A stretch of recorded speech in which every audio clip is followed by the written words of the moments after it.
3. Assalamualaikum warahmatullahi wabarakatuh. Ya, kami dari kelompok 2 lulusan Ilmu Perikanan Universitas Sultan Ageng Tirta Yasa. Di sini kami akan mempresentasikan poster yang sudah kami buat yang bertema pemidangan ikan. Pertama-tama mari kita perkenalan dulu dari kelompok kami. Saya Rizkina Prawita dengan NIM 4443230 121. Saya Alifa Bariza Ramadhani dengan NIM 4443230 144. Saya Reginald Tristan Venedin dengan NIM 4443230 134. Saya Ramdhani Fauzi dengan NIM 444230143. Saya Kakak Pratama dengan NIM 4443230 146. Saya Rizky Rapila dengan NIM 4443230 127. Saya Fadal Ahmad Aziz dengan NIM 4443230 147. Saya Anissa Kurnia Ramadhani dengan NIM 4443230 130. Saya Sofia Marindra dengan NIM 4443230 142. Saya Prisa Matiza dengan NIM 4443230 125. Ya, mari kita presentasikan. Langsung saja masuk ke materinya, yaitu mengenal pemindangan. Proses pemindangan merupakan salah satu cara pengawetan ikan yang menggabungkan dua cara, yaitu pemberian garam dan pemanasan. Pemanasan ini bisa dengan cara perebusan atau pengukusan yang menggunakan suhu tinggi, yaitu 100 derajat Celcius. Nah, pemindangan ini bertujuan untuk membunuh atau mematikan mikroorganisme yang ada di produk. Teknik pemindangan ini menghasilkan produk ikan yang tahan lama, yaitu bisa mencapai 3-4 hari. Ya. Jadi selanjutnya itu ada tujuan dari proses pemindangan, yaitu untuk mengetahui hasil dari perlakuan yang digunakan, yaitu 5% sampai 35%, dan untuk mengetahui cara pemindangan ikan dengan baik dan benar. Ya, baik, selanjutnya ada alat bahan. Kita menggunakan pisau dan talena, lalu ada baskom, ada timbangan analitik, panci, dan garam, besek, ikan kembung, dan air. Ya, jadi penggunaan alat-alat ini adalah untuk membantu penunjang dari kita pembuatan ikan tersebut, ikan pindang tersebut.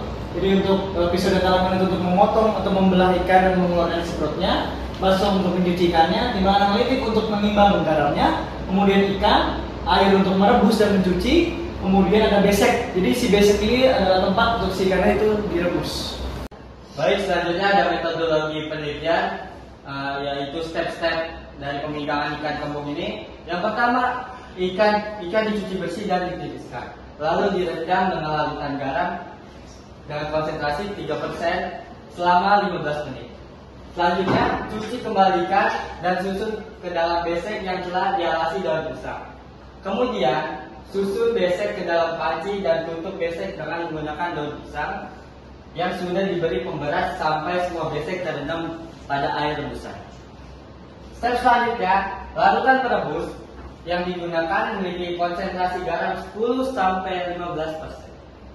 Selanjutnya, masing-masing kelompok memiliki konsentrasi bervariasi yang digunakan, yaitu ada 5%, 15%, 25%, dan 35%. Kemudian, panaskan panci perebusan. Lama perebusan berkisar 30-60 menit.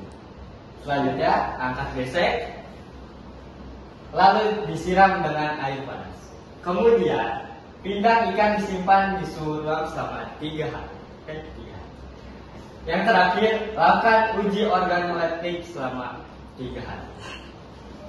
Nah, selanjutnya kita masuk kepada hasil dan pembahasan pada parameter kenampakan. Nah, berdasarkan penelitian yang sudah kami lakukan, terdapat kenampakan pindang ikan kembung ini menurun selama penyimpanan yang diakibatkan oleh mikroba atau reaksi biokimia. Nah, tercatat pada nilai tertinggi di hari pertama, yaitu berkisar antara 7,62 sampai 7,95, dan yang terendah pada hari ketiga, yaitu berkisar antara 5,26 sampai 5,77. Nah, pada perlakuan yang kedua dengan konsentrasi 10% garam di hari kedua ini menunjukkan hasil terbaik dengan data tercatat dengan rata-rata 8,23 yang membuktikan garam 10% itu efektif memperlambat penurunan kualitas. Selanjutnya hasil dan pembahasan tekstur. Nah, bisa kita lihat dari diagram di sini, semuanya pada hari pertama menunjukkan karakteristik ikan pindang yang baik, tetapi Tapi pada hari pertama di A2 ini menunjukkan mencatat tekstur tertinggi yaitu 8,18. Selanjutnya pada hari kedua yaitu pada A1, A2, A3, dan 4 semuanya memiliki nilai lebih dari 7. Itu artinya nilai tekstur pada hari kedua masih tetap baik. Nah, selanjutnya pada hari ketiga A1, A2, dan A1, A2, A3, dan 4 memiliki penurunan yang signifikan, yaitu pada A1 5,36, menandakan perunakan pada jaringan ikan pindang. Oke, selanjutnya kita ke rasa. Rasa pindang dari hari ke hari menurun selama proses penyimpanan. Nilai tertinggi tercatat di hari pertama dan terendah tentunya di hari ketiga. Pada perlakuan A2 pada hari kedua menunjukkan hasil yang paling optimal.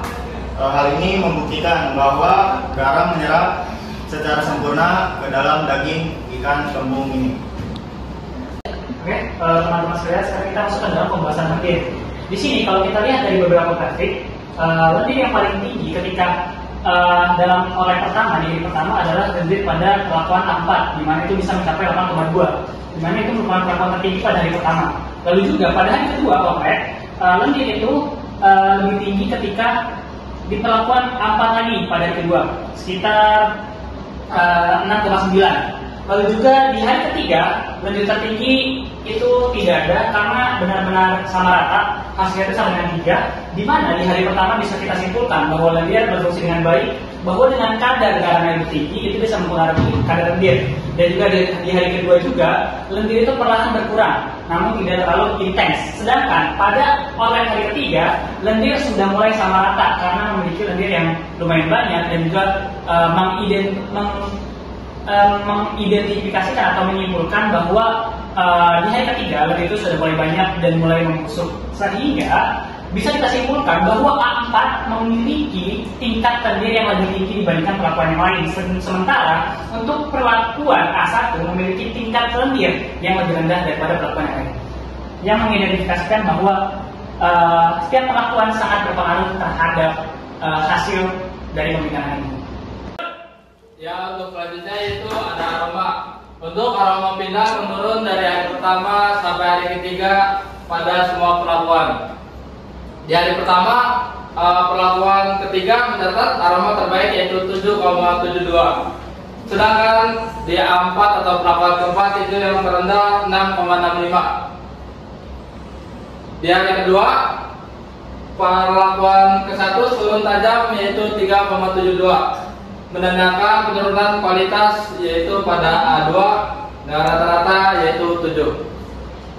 Jadi kesimpulan dari hasil penelitian yang telah kami lakukan itu, pemindangan ikan kembung dengan suhu tinggi dan variasi konsentrasi garam dari 5% sampai 35% itu bertujuan untuk memperpanjang daya simpan dan mempertahankan mutu ikan sesuai dengan tujuan praktikum kita. Kemudian dari hasil penelitian, perlakuan dengan konsentrasi garam 10% itu menunjukkan hasil terbaik baik dalam hal penampakan, tekstur, rasa, aroma maupun kadar lendir. Selama masa penyimpanan 3 hari, semakin tinggi konsentrasi garam tidak selalu menjamin mutu terbaik, tetapi konsentrasi optimal 10% efektif menekan penurunan kualitas akibat aktivitas mikroba dan reaksi biokimia. 3. Ya baik, mungkin segitu saja yang bisa kami paparkan terkait pemindangan ikan kembung ini. Kurang lebihnya mohon maaf. Wassalamualaikum warahmatullahi wabarakatuh.